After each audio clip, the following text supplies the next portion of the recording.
This is gonna be the last time I ever come out again.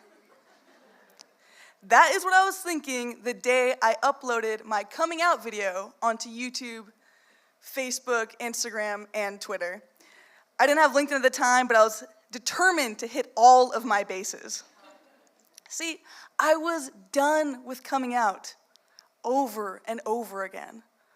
I was done with having to be in that most awkward and uncomfortable place over and over again. I was done with having to see my family and friends in that awkward, uncomfortable place, telling me they love me and still support me over and over again. I was done with it. So that morning in grad school, at the age of 23, I uploaded my video, I turned off my phone, and I went to class. Everyone could see me coming out on social media, but I was not gonna be in the room when it happened. And I was never gonna have to deal with anybody dealing with me coming out ever again. That is until lunch, when I turned my phone back on. I had notifications of comments, text messages, missed calls, but what stood out to me were 3 distinct voicemails delivered back to back to back. One from my grandma, my nana, one from my grandpa, my baba, and one from my great aunt, Khale Efat. My heart was racing out of my chest. I went to go listen to the first voicemail. It was from my baba. He went on in a solemn, confused, but supportive voice to go on and tell me that he loved me, he supported me, and he was always going to be there for me. Ooh, the tears were coming. I went on to voicemail number 2, my nana, and voicemail number 3, my Khale Efat.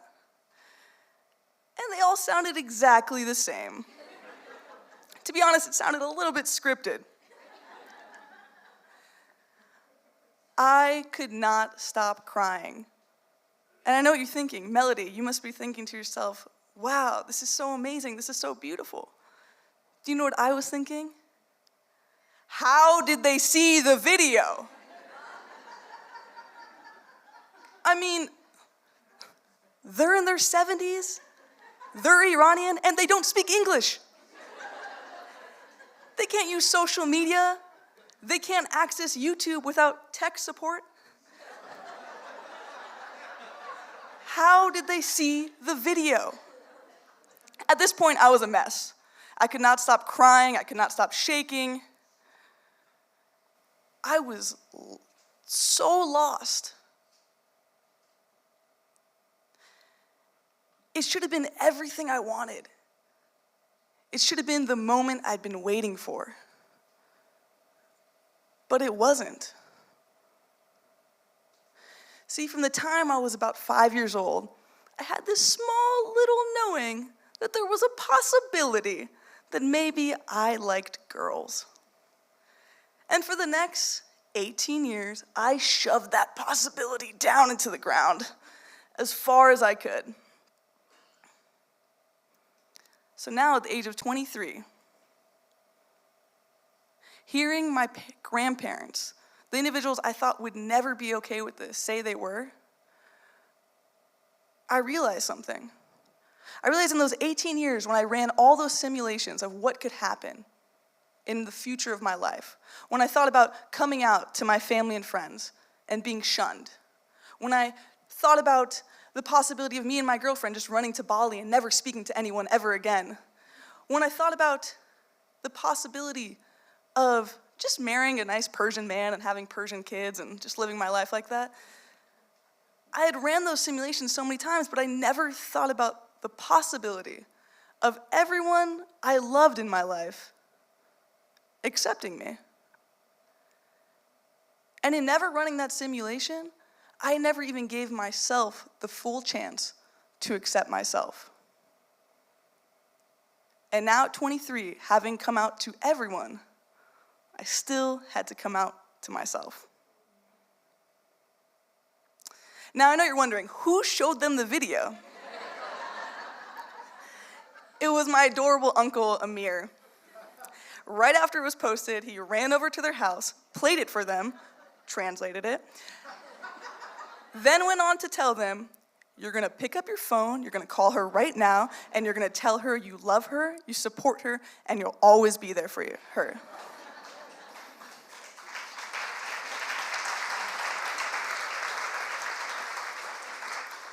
And they did it. But I'm not totally sure it stuck, because just last week, my grandma told me that she wished my best friend could become her son-in-law. It's still up in the air. A couple years ago, I joined a speaking organization called Toastmasters. Toastmasters has these yearly competitions where anyone can go and compete and tell a speech. I decided, I've lived a lot, I've accepted a lot, I'm 24 years old, it's time to give this speech. I go and I construct a beautiful, vulnerable, and authentic speech about acceptance. I talk about accepting being overweight, the challenges of not being good enough, the experience of being the children of Iranian immigrants during 9/11. I mean, I really got deep in there. And at the end of the speech, I pull out a beautiful gay pride flag as a representation of accepting that too. See, I didn't want to make anyone uncomfortable or trigger anyone, so I wasn't going to come out and say it. I was just going to hold up this flag as a representation and hope that they just kind of got it. Well, sometimes the speech went really, really well. And sometimes people were just really, really confused.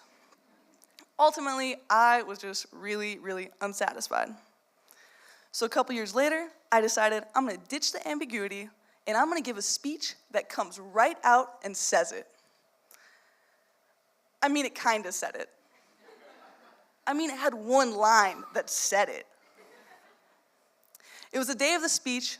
I was in front of a crowd of about 100 people, and I was on. I mean, I had them eating out of the palm of my hand. When I said a joke, they laughed.